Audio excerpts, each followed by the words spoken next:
Voter మహాశయులకు నమస్కారం. మీ విలువైన ఓటును వజ్రాయుధంగా ఉపయోగించాలని ఆశిస్తూ ఈ వీడియో తీయడం జరిగింది.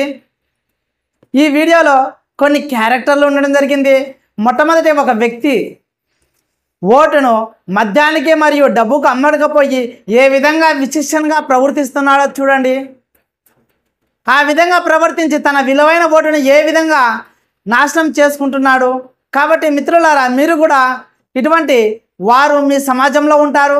వారికి బుద్ధి వచ్చే విధంగా, వారికి జ్ఞానోదయం కలిగించి వారి ఓటు ఉపయోగపడే విధంగా సద్వినియోగం చేయవలసిందిగా కోరుతున్నాను.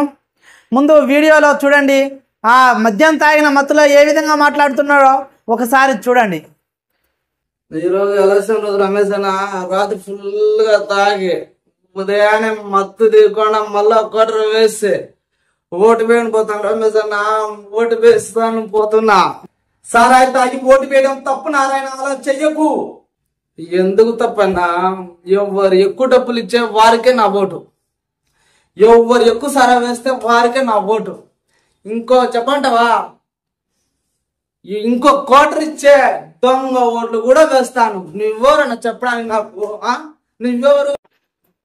ఇంకా కులం పిచ్చితో ఉన్న వాళ్ళు చాలామంది. కులం అభిమానం, మా కులపోడికి ఓటు వేయాలి, మా కులపోడికే గెలిపించాలి, మా కులపోడి ఎట తిరిగి గెలిపించాలి అనే కుల పిచ్చితో అభిమానంతో ఉండేవాళ్ళు. మిత్రులారా, కులం చూసే ఓటు వేయకండి.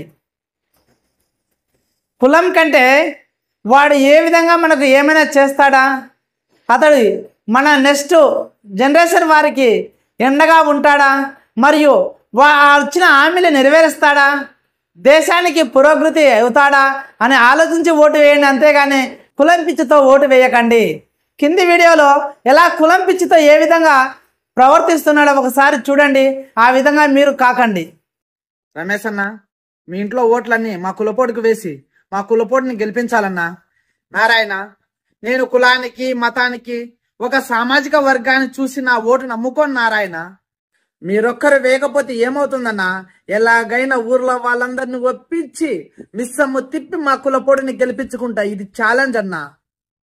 బాగా చదువుకున్న వ్యక్తులు మరియు ఓటు విలువ తెలిసిన వ్యక్తులు, దేశము సమాజం గురించి అవగాహన ఉన్న వ్యక్తులు కూడా తమ యొక్క బద్ధకం, ఓన్లీ బద్ధకం వలన, ఇంకొకటి నిర్లక్ష్యం వలన, నా ఒక్క ఓటు వేయకపోతే ఏమవుతుందనే ఒక నిర్లక్ష్య భావన వలన మరియు బద్ధకం వలన తమ ఓటును వినియోగించుకోలేకపోతున్నారు. మిత్రులారా, మొన్న జరిగిన ఎలక్షన్లో హైదరాబాద్లో, మహానగరమైన హైదరాబాద్లో కూడా 40% ఓటింగ్ జరిగింది. ఇది ఏ విధంగా మనము ఈ దేశం పురోగతి ఏ విధంగా అభివృద్ధి చెందుతుందో ఆలోచించండి. బాగా చదువుకున్న వ్యక్తులు బాగా సరైన నాయకుడిని ఎన్నుకునే విధంగా ఉండాలి. కానీ అటువంటి వాళ్ళే ఓటు వేయడానికి బద్ధకస్తులై ఉండడం వలన ఈ దేశము ఏ విధంగా బాగుపడుతుంది, ఏ విధంగా ముందుకు వెళ్తుంది? కాబట్టి మిత్రులారా, ఓటును వినియోగించుకోండి, దేశ భవిష్యత్తును కాపాడండి. చూడండి ఒక వీడియోలో ఏ విధంగా ప్రవర్తిస్తున్నాడో ఒక వ్యక్తి. ఒరే నారాయణ, రేపు ఎలక్షన్ రోజురా, మనమందరము మన ఊరికి పోయి ఓటు వేద్దామురా. నీకు ఎర్రి పట్టిందానన్నా? ఎలక్షన్ రోజని ఆఫీస్ వారు ఒక్కరోజు సెలవిస్తే ఎంజాయ్ చేయకుండా ఈ రోజు రాత్రి బయలుదేరి రేపు ఓటు వేసి మళ్ళీ రేపు రావాలనా? పో, మన 4 ఓట్లు వేయకుండా ఏం కాదు, వెళ్ళి పడుకోపో. కాబట్టి మిత్రులారా, దేశ ప్రగతిని కాపాడే ఓటర్ మహాశయులారా, డబ్బుకు మద్యానికి అమ్మడపోకండి. అలాగే కులం పిచ్చితో ఓటు వేయకండి. మరియు ఓటు యొక్క బద్ధకం, నిర్లక్ష్యం వహించి ఓటు వేయకోకుండా ఉండకండి.